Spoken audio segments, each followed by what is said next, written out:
किसी ने बीच में टांग अड़ाना प्रारंभ कर दिया, समझ लो तुम्हारी रिश्तेदारी में, तुम्हारे संबंधों में, तुम्हारे स्नेह में, तुम्हारे प्यार में ग्रहण पड़ने वाला है। और वो ग्रहण तुम्हारे परिवार, जैसे ग्रहण लगता है तो सब बंद हो जाता है, मंदिर के द्वार भी बंद हो जाते हैं, लोगों को नहाना पड़ जाता है।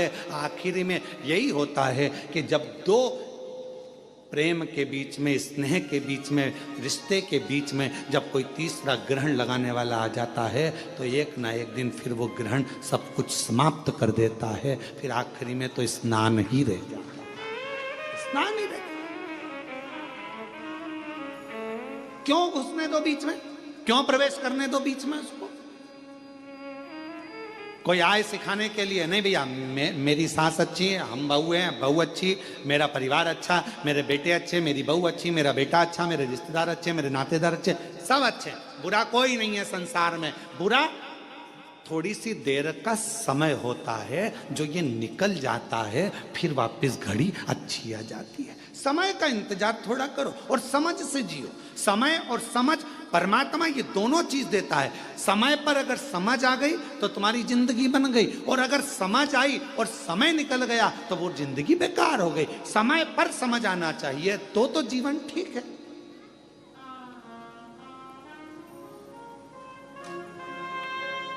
अब व्यक्ति के जीवन में समझ ही समझ और समय नहीं आए, अच्छा तो क्या मतलब का? तो भगवान दोनों चीज साथ में देता है, समय और समझ, परमात्मा दोनों साथ में देता है। बस इतना अपने ऊपर निर्भर करता है कि समय पर समझ रहना चाहिए। अगर समझ पर समय नहीं रहेगा तो फिर वो समझ किसी काम की नहीं है।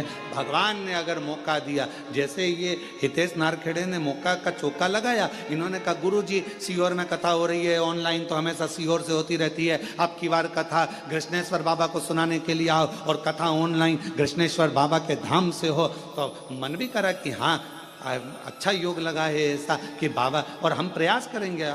हितेश तुमने अच्छी प्रेरणा दे दी इस चीज़ के लिए। हम प्रयास करेंगे कि अब जब भी कोई कथा इधर उधर हुई और कैंसिल हुई और वो मालूम पड़े ऑनलाइन हुई, तो हम प्रयास करेंगे कि 12 ज्योतिर्लिंग में भगवान ब्रह्मा जी और भगवान विष्णु जी के झगड़े में श्रेष्ठ कौन के झगड़े में भगवान शंकर का प्रथम शिवलिंग पृथ्वी पर प्रकट हो गया था। झगड़े में ही तो प्रकट हुआ है। ब्रह्मा जी कहते हैं कि ये पूरा सृष्टि का पालन करता, रचना करता, संहार करता, सब में हूं।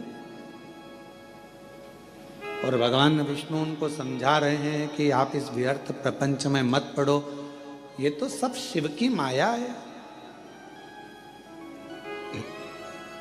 क्यों प्रपंच में पढ़ना, क्यों विचार करना, ये सब शंकर का है। आप और हम भी इन्हीं प्रपंचों में फंसे हुए। कोई ने कह दिया जल चढ़ाओ, कोई ने कह दिया जल मत चढ़ाओ, कोई ने कह दिया बेलपत्र का चढ़ी हुई खाओ, कोई ने कह दिया मत खाओ, कोई ने कह दिया प्याज मत खाओ, लहसुन मत खाओ, कोई ने कहा प्याज खाओ, लहसुन खाओ, कोई ने कह दिया ये मत खाओ, कोई ने कह दिया वो मत करो, कोई ने कह दिया ऐसा मत करो, कोई ने कह दिया वैसा मत करो। हम उलझे हुए, सुलझ नहीं पा रहे। सुलझोगे कब? जब स्वयं के दिल की मानोगे। जब तक दूसरे की मानोगे, दूसरे की सुनोगे, दूसरे की कहना मानोगे, तब तक हमारा घर फूटता चले जाएगा, टूटता चले जाएगा। और जिस दिन हमने अपनी खुद की सुनना प्रारंभ कर दी, उस दिन तुम्हारे घर को कोई नहीं तोड़ सकता। तुम्हारे घर की एकजुटता बढ़ती चली जाएगी। हम दूसरे की सुन रहे, हम स्वयं भीतर की नहीं सुन पाए।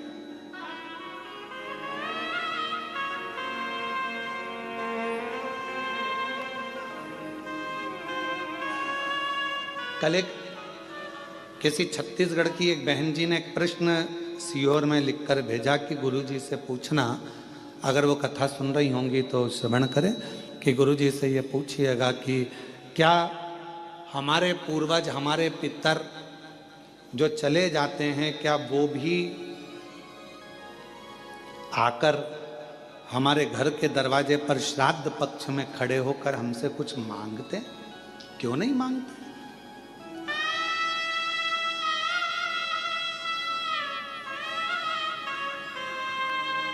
बस रूप बदला हुआ, स्वरूप बदला हुआ।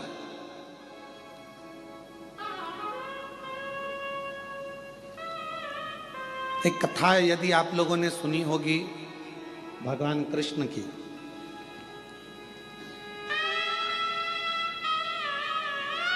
एक बार श्री गरुण जी महाराज भगवान कृष्ण से प्रश्न करें और गरुण जी महाराज ने भगवान नारायण से भगवान कृष्ण से प्रश्न किया, क्या पितरों की तृप्ति का कोई कार्य हो सकता है? ये 16 दिन जो पितृपक्ष के आते हैं, इन 16 दिन में हम पितरों के लिए क्या कर सकते हैं? कोई ऐसी कथा हमारे शास्त्रों में वर्णित है क्या? तो क्यों नहीं है? भगवान कृष्ण और गरुण का संवाद कर रहा है, गला पकड़ रहा है बेटा।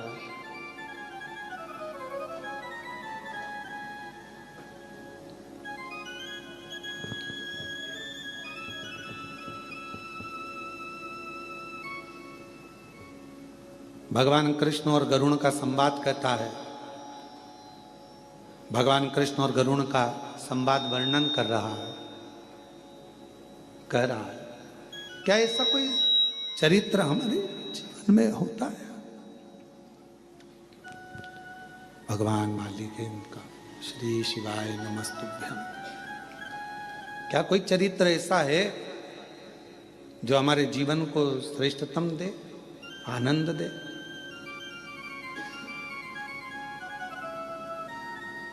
एक चरित्र है, कहा गरुण जी एक रुचि नाम के राजा हुए,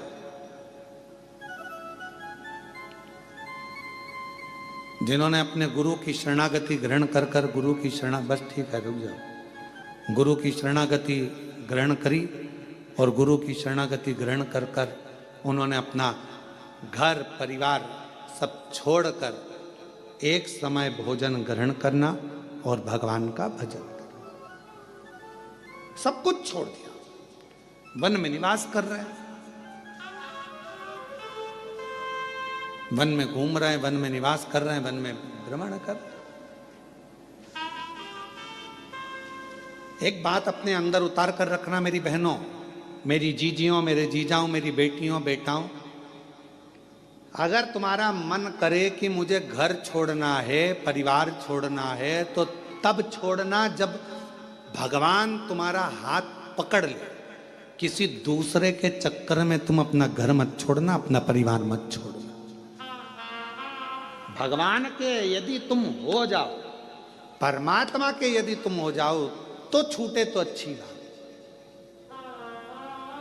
और किसी दूसरे के चक्कर में अगर घर छोड़ रहे हो तो वो श्रेष्ठता नहीं है तुम्हारी, वो फिर तुम्हारी श्रेष्ठता नहीं।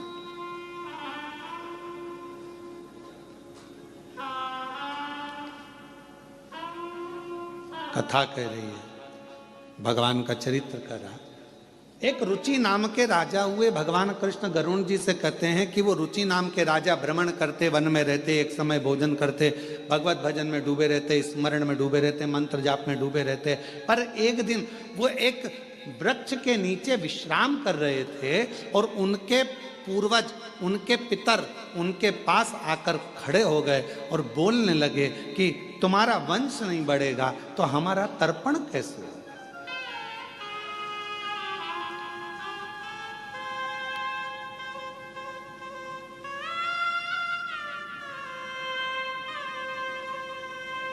तर्पण मालूम है ना सबको, जल देना।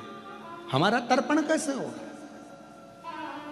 कभी कभी मन में आता है, एक प्रश्न खड़ा हो जाता है कि कई लोग कहते हैं गुरुजी ये तर्पण क्यों दिया जाता है, पितरों को पानी क्यों दिया जाता है, ये पितरों को जल क्यों दिया जाता है, अस्थियों को जल में क्यों डाला जाता है। कई बार एक मन में भाव उत्पन्न हो जाता है कि व्यक्ति अपनी जिंदगी में तृप्त होकर नहीं गया,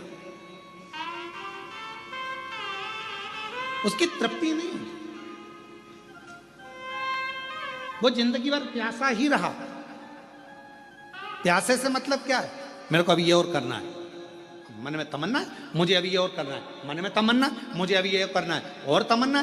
एक काम पूरा होता नहीं है, दूसरे काम की तमन्ना बढ़ जाती है, दूसरा काम पूरा होता नहीं है, तीसरे काम की तमन्ना बढ़ जाती है, तीसरा काम पूरा होता नहीं है, मुझे ये काम करना है, मुझे वो काम करना है। अभी अभी कुछ दिन पहले पापड़ बना के रखे थे, फिर मन में आ गया कि अब बड़ी बना लूं। बड़ी बनकर तैयार हुई तो सोचा मैं अब कुल्लाई बना लूं, चावल की कुल्लाई बना के बैठ गई। कई बार बहुएं भी कह देती, मम्मी क्या रोज का रोज फैलारा लगा के रखा है, बाजार जाएंगे खरीद के ले आएंगे, खा लेना, क्या रोज का कभी पापड़ बनाना, कभी कुल्लाई बनाना, कभी ये बनाना, कभी वो बनाना, और कभी मतलब कुछ ना। और ऐसी घर के पुरुष हैं, मैंने अभी ये वाला माल खरीदा है, ये वाली दुकान बनाई, ये शोरूम बनाया, वो शोरूम बनाया, अभी ये वाला शोरूम और बनाना रह गया, ऐसा करूंगा वैसा करूंगा, ये करूंगी वो करूंगा। महाराज ये प्यास व्यक्ति की जिंदगी की कभी नहीं बुझती, कभी नहीं बुझी, और अंत में वो व्यक्ति चला गया। इसीलिए मेरा तो हमारा ये अंदर का मन कहता है, इसीलिए व्यक्ति को कहना पड़ता है कि इसको तृप्त नहीं हुआ, ये तृप्ति धारण नहीं कर पाया। तृप्त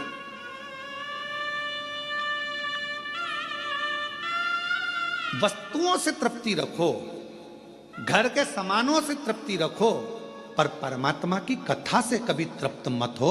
परमात्मा की कथा में तो और प्यास बढ़ना चाहिए, और मिले और मिले और मिले और मिले, और प्रारंभ हो और सुनने को मिले। ये प्यास परमात्मा क्यों? क्योंकि अगर परमात्मा के भजन की, परमात्मा की कथा की, शिव नाम की, मंदिर जाने की, दर्शन करने की, कुबेरेश्वर धाम जाने की जब प्यास अंदर बढ़ेगी तो ये याद रखना, ये परमात्मा को मिलन की जो प्यास बढ़ती है वो परमात्मा को हमारे करीब में लेकर आ जाती है। और एक दिन मेरा काल अधिपति महाकाल तुम्हारा हो जाता है और तुम काल अधिपति महाकाल की बेटी हो जाती है। ये अगर प्यास बढ़ रही है तो ये परमात्मा से मिलन की।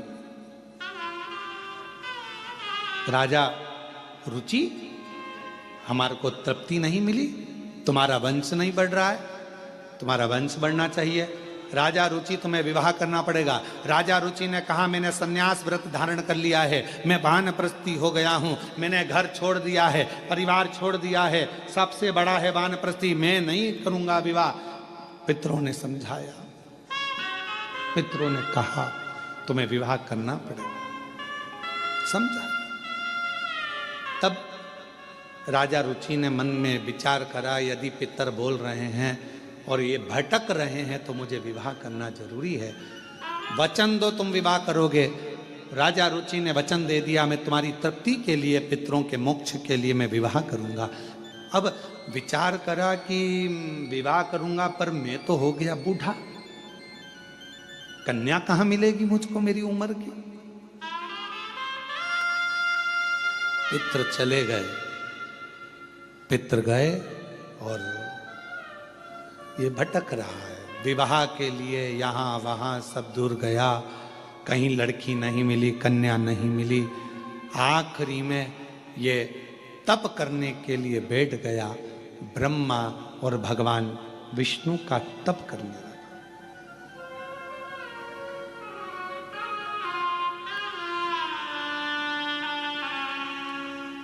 तप कर भगवान ब्रह्मा जी ने आकर कहा कि तुम्हें क्या चाहिए? एक कन्या नहीं मिल रही है विवाह के लिए।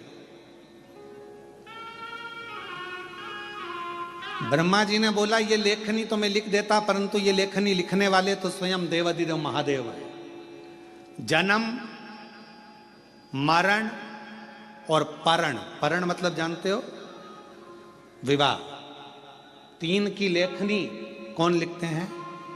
जम के बोलो जरा, देवाधिदेव महादेव।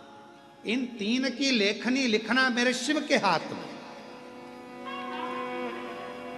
अब राजा रुचि ने फिर तप किया भगवान विष्णु का। भगवान विष्णु आए, भगवान ने कहा क्या चाहिए मांगो। कहा प्रभु मेरे लिए कन्या ढूंढना है और मेरा विवाह करना है। भगवान नारायण बोले जन्म, मरण और परण, तीन तो शिव लिखते हैं, हम नहीं दे सकते।